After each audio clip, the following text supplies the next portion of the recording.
انجیل کی تعلیمات ہیں بائبل کی. یہ بائبل کتاب ایک ہی ہے.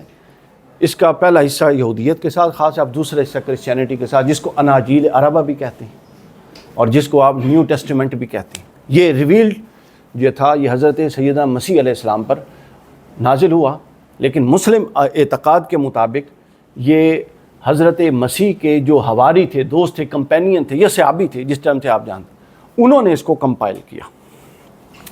4 ہیں جی اناجیل. اب اس میں آ جائیں. انجیل میں بھی اس کا تذکرہ ہے. انجیل میں زمین کی حیثیت کو واضح کیا گیا. یہ بڑا اہم پوائنٹ ہے.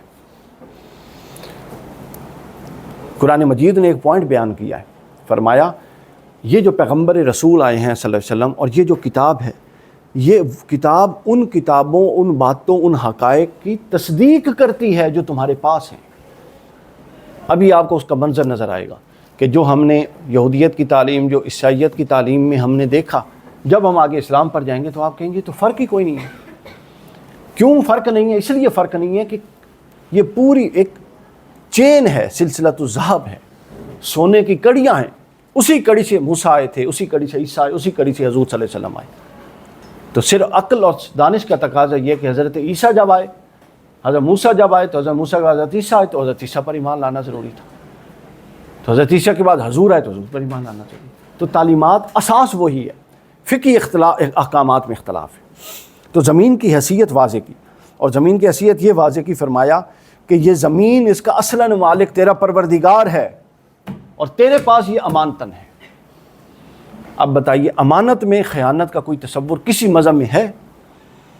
تو گویا اس نے آپ کو یہ استعمال کے لیے دی ہے. آپ کو دی گئی استعمال کے لیے چیز، اگر آپ اس کی حالت ہی بگاڑ دیں اور حالت بگاڑ کے مالک کو واپس پکڑائیں تو کیا وہ واپس لے گا؟ نہیں لے گا. وہ یا اس کے عوض آپ کو جرمانہ کرے گا یا اس کے عوض آپ کو سزا دے گا. یہی قانون ہے جزا اور سزا کا. پھر اس کے بعد یہ انجیل لوکا چیپٹر نمبر 10 اور 21 نمبر آیت میں یہ بیان ہوا. پھر اس کے بعد یہی بات مکاشفہ میں بھی بیان ہوئی. اس کے بعد انجیل پانی کو زیر بحث لایا، یعنی ہر مقدس کتاب ماحول کے عناصر کو، جن کو ملا کے ماحول، مثلا یہ ہے نا، یہ میرا ہاتھ ہے، اب یہ بنتا کیسے ہے؟ 5 انگلیاں مل جائیں اور وہ اس شیپ میں آ جائیں تو یہ مکہ بن جاتا ہے. تو جس طرح یہ سب چیزیں ملا کے جو ماحول قائم ہوتا ہے، الہامی کتب اور مذاہب کی کتب ان تمام عناصر کو بھی زیر بحث لائیں. رسولوں کے اعمال، اس کتاب میں آپ نے فرمایا، یہ بیان ہوا ہے کہ اس نے آسمان پر اس نے آپ پر آسمان سے بارش برسائی اور آپ کو ہر موسم میں کثرت سے فصلیں دی. اس نے آپ کو خوراک سے سیر کیا اور آپ کے دلوں کو خوشی سے بھر دیا. یہ خدا کا کیا ہوا اہتمام کہ اس نے کیا یہ بے مقصد کر دیا؟ پانی برسایا، پھل پھول نکالے، تمہارے لیے پورا ماحول بنا دیا تاکہ تم اس میں رہو. اب تم کیا سمجھتے ہو کہ تم اس ماحول کو خراب کرو گے، فصلوں کو تباہ کرو گے؟ زمین جو اس نے اس طرح کی بنائی تھی کہ وہ فصلوں اور پھلوں پھولوں کو پیدا کرے، اس کو ویران کر دو گے. فیکٹریوں کا زہر آلود پانی اس میں چھوڑ دو گے، اور اس زمین سے اگلنے والے غلے سے پتہ نہیں کتنے انسانیت نے فائدہ اٹھانا تھا، ان کو محروم کر دو گے، اور تم سمجھو کہ تم جواب دہ ہی نہیں ہو اس کے آگے. یہ کیسی جہالت ہے؟ جب سے مذہبی پیراڈائم تنگ ہو گیا ہے، یہ سب بنیادوں کی خرابیوں کی بنیاد ہے. اسلام یہ مسجد یا مدرسے کا دین نہیں ہے، بلکہ اسلام 24 گھنٹے کوڈ آف لائف ہے. ہر شے کے حوالے سے آپ کو رہنمائی کرتے ہیں. آپ نے ہر حوالے سے محتاط ہونا ہے. پھر اس کے بعد آگے چلیے. ماحول کے حوالے سے اللہ تعالیٰ نے 2 مثالیں بیان کی، 2 فردوں کی، 2 لوگوں کی مثالیں بیان کی. یہ برنباس، انجیل برنباس میں ہے، چیپٹر نمبر 39 اور ورس نمبر 4 اور 5 بیان کیا. 2 چرواہے ہوں اور ایک ایسا چرواہا ہو، دونوں کو بکریاں دی گئیں. ایک ایسا ہے کہ جب بکریوں پر بھیڑیا حملہ کرے، یہ بڑی توجہ سے سنیے، بکریوں پر بھیڑیا حملہ کرے تو وہ بھیڑیے کے ساتھ لڑ جائے اور بکریوں کی حفاظت کرے. اور ایک ایسا چرواہا ہو کہ جب اس کی بکریوں پر بھیڑیاں حملہ کرے تو وہ اپنی جان بچا کے بکری کو بھیڑیوں کے سپرد کر کے بھاگ جائے. بائبل کہتی ہے بتاؤ ان میں سے بہتر کون ہے؟ obviously وہ بہتر ہے جو حفاظت کے لیے کھڑا ہو گیا. تو کہا یہی زمین اور تمہارا تعلق ہے کہ جب تمہارے ماحول کو کوئی تباہ کرے اور تم ماحول سے فائدہ تو اٹھاتے رہے جب تک اٹھاتے رہے، یہ بھی سمجھتے رہے کہ وہ گاڈ کی امانت ہے، اور جب کوئی اس کو تباہ کرنے آیا تو تم بھاگ گئے اپنی جان بچا کے. خیر کرتا ہے تو کرے، مجھے کہیں اور زندگی مل جائے گی، میں کہیں اور سے اگی ہوئی فصلیں کھا لوں. تو یہ اس بات کی جواب دہی ہے. پھر آگے فرمایا امثال باب 10 چیپٹر نمبر 12 میں ایک محتاط رویہ انسان کی 2 خصلتیں بیان کرتی ہے یہاں پہ بائبل.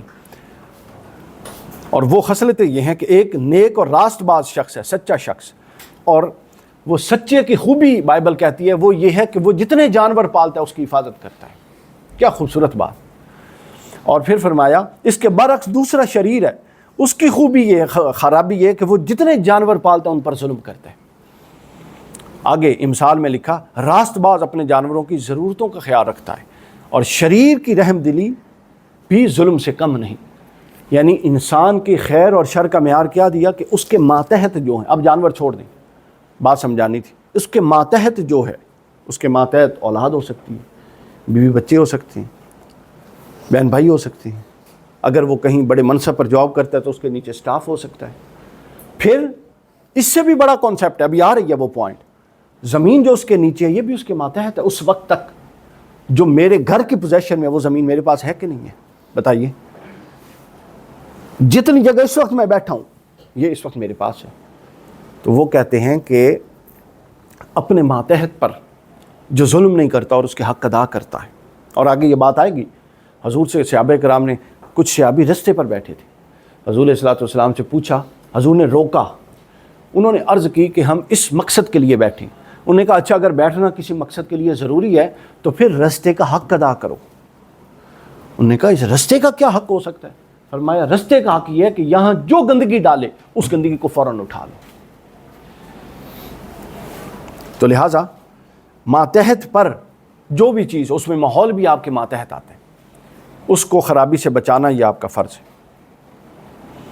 اور اس کے بعد آگے لوکا چیپٹر نمبر، انجیل لوکا چیپٹر نمبر 21 ورس نمبر 26 فرمایا کہ اور ڈر کے مارے زمین پر آنے والی بلاؤں کی راہ دیکھتے دیکھتے لوگوں کی جانیں جان میں نہ رہیں گی، اس لیے کہ آسمان کی قوتیں ہلا دی جائیں گی، ایسی ایسی وبائیں اتاری جائیں گی جب تم ماحول کی حفاظت نہیں کرو گے کہ تم حیران رہو گے.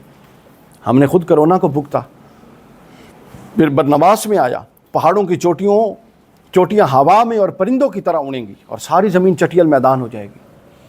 کتنی زمین ہے ہم بے اپنا جو آبادی والی تھی، جہاں پہ گرینری تھی، اب ان کو ہم سوسائٹیوں کے وہ بلڈوزر چلتے دیکھ رہے ہیں. یہ اس کی شکلیں ہیں ساری کی ساری. پھر فرمایا وبائیں آئیں گی اور مردوں کے دفنانے کے لیے تمہیں کوئی فرد نہیں ملے گا. ایک بندہ مردے کو اٹھا کے دفنانے جائے گا. کیا ہم نے کووڈ میں یہ معاملہ نہیں دیکھا کہ جنازے میں لوگ شریک نہیں ہوتے تھے اور اس کو کفن، اس میں مردے کو ریپ اپ کر کے وہ اس میں شاپروں میں تو اس میں دفناتے رہے تھے. اور آخری پوائنٹ جو بائبل میں آیا، جو بائبل سے لینا مقصود ہے، پھر ہم آگے چلیں گے، وہ یہ ہے ماحولیاتی استحکام برقرار رکھنے میں انسان کی اہمیت کو بیان کیا گیا. انجیل مقدس میں انسان کو دنیا کے لیے ایک تمثیل بیان کی گئی مثال کے ذریعے. بائبلز میں بہت تمثیلیں ہیں، قرآن میں بھی ہیں، لیکن بائبلز میں بہت تمثیلیں ہیں. تو بائبل کو سمجھنے کے لیے یہ بڑی ضروری ہے کہ آپ بائبل کی تمثیلات کو سمجھ لیں. انسان کو نمک، سالٹ، اس سے مثال دی گئی ہے. جس طرح نمک کی حیثیت کھانے میں ہے، وہی انسان کی حیثیت اپنے ماحول میں. اب مجھے بتائیں نمک کے بغیر کھانا کیا ہوتا ہے؟ بے ذائقہ ہوتا ہے کہ نہیں؟ بالکل. اگر نمک نہ ہو بے ذائقہ ہو جاتا ہے. اب کھانا موجود ہے کہ نہیں ہے، مگر بے ذائقہ ہے، ختم نہیں ہوا. تو بائبل کہتی ہے کہ انسان تیری حیثیت وہی ہے جو کھانے کی معیار اور ذائقے کی حفاظت میں نمک کی حیثیت ہے، اپنے ماحول کی حفاظت میں وہ تیری حیثیت ہے. زمین تو نہیں کسی نے حذف کر لینی، زمین تو پڑی ہے لیکن تباہ ہو کے پڑی ہوئی ہے. اسی طرح کھانا تو پڑا ہے لیکن بے ذائقہ ہو کے پڑا ہے. تو انسان نے آگے بڑھ کے اپنا رول پلے کرنا.